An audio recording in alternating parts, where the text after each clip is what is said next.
One of the elements of learning how to roast coffee is being able to taste the defects or to taste the cup so that we know how we want to change or enhance our profile. Today I want to focus on a tool that I use that simplifies that process and removes one of the hurdles of roasting great coffee. So stick around.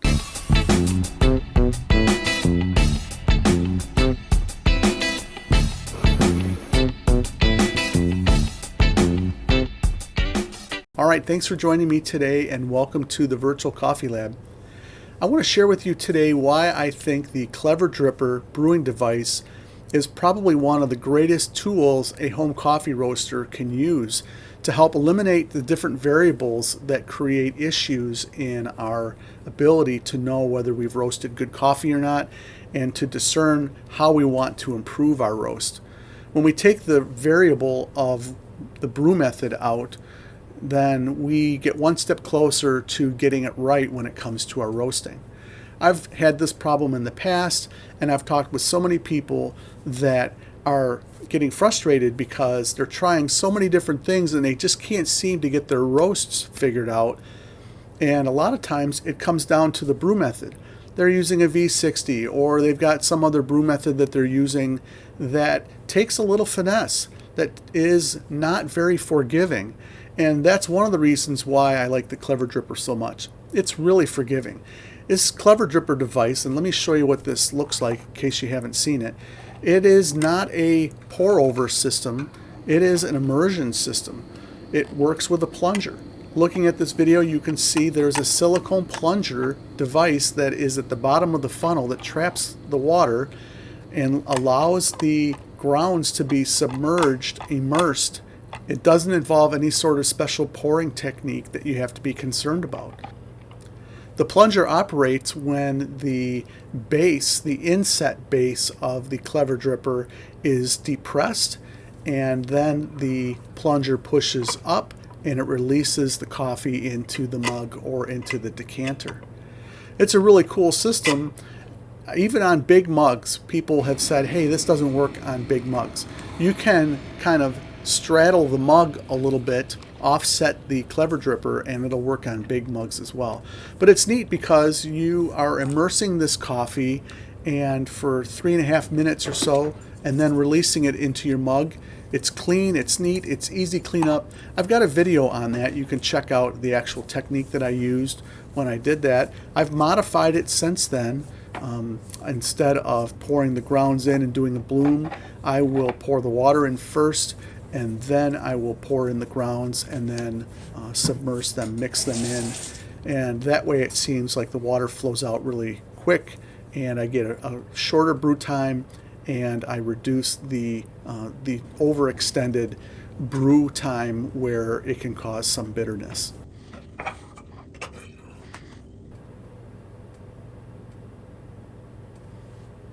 Here's some great reasons why a home coffee roaster would want to consider the Clever Dripper as their brewing device.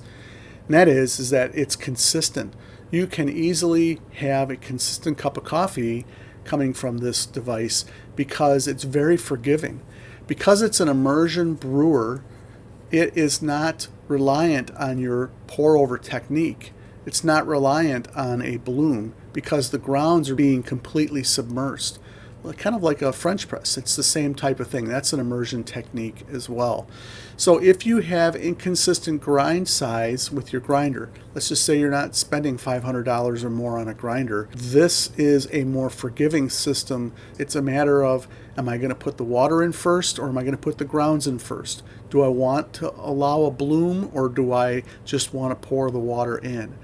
And how long do I want that coffee to be immersed and or steep before I drain the Clever Dripper into the mug or the decanter? So it's really a simple technique. Anybody can do it. After the first try, it's really a no-brainer. The second reason why I like the Clever Dripper is because it really does eliminate brewing errors. That variable, and I have people that use a V60 or a Kalita or whatever brewing technique that they really enjoy because they've watched some videos online and it makes them feel more like a barista. And that's cool. I mean, that's all part of the hobby, enjoying that experience.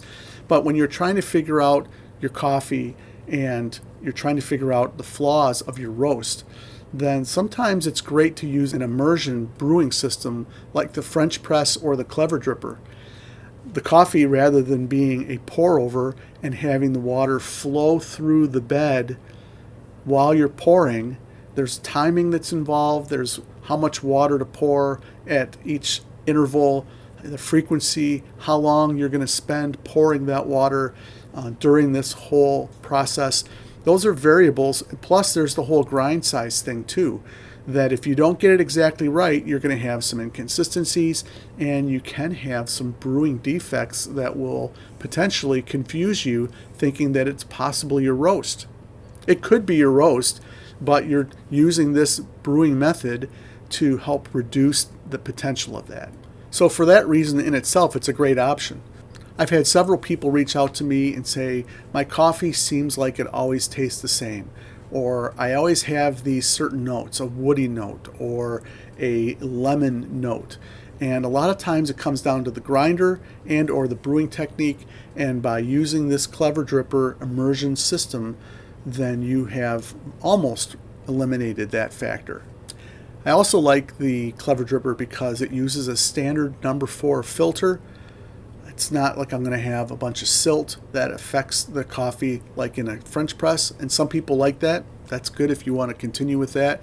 But I like filtered coffee, and the clever dripper uses an inexpensive filter system. You can buy number 4 filters in a 100 pack here in the United States for under $4 for a pack of 100, maybe even under $3 for a pack of 100. The filters are really inexpensive. So by using the clever dripper, we are eliminating the variable of our brew technique. And honestly, I use it for work every day. I am using the clever dripper. It's quick and easy. I got a grinder, clever dripper with some filters, and a kettle at work that I use. And I don't have to worry about some long brewing technique. I can just get the water in there, get the grounds in there, hit the timer, and after a little after 3 minutes, dispense the coffee and I'm done. It allows me to focus on my roasting technique and not be confused by mistakes that I make in brewing. So I guess the question I have for everyone is, have you considered your brewing method as a factor in some of the problems of your roasting when you're roasting coffee at home? Have you considered that maybe it's not your roast, but it's the brew that is creating some of these tastes that you don't like? Have you considered using an immersion system like the clever dripper to help reduce or eliminate that? Share your comments. And if you do use the clever dripper or an immersion system and it's been successful for you, can you share those comments? I'd love to read those as well. And if you have used the clever dripper and you didn't like it, I'd be interested in hearing why. I hope this information's been helpful for you guys. Thank you so much for joining me today. Again, check out my clever dripper video there, and also my essentials playlist if you want to learn more about home coffee roasting. And I hope you guys have a great week roasting. We'll see you next time.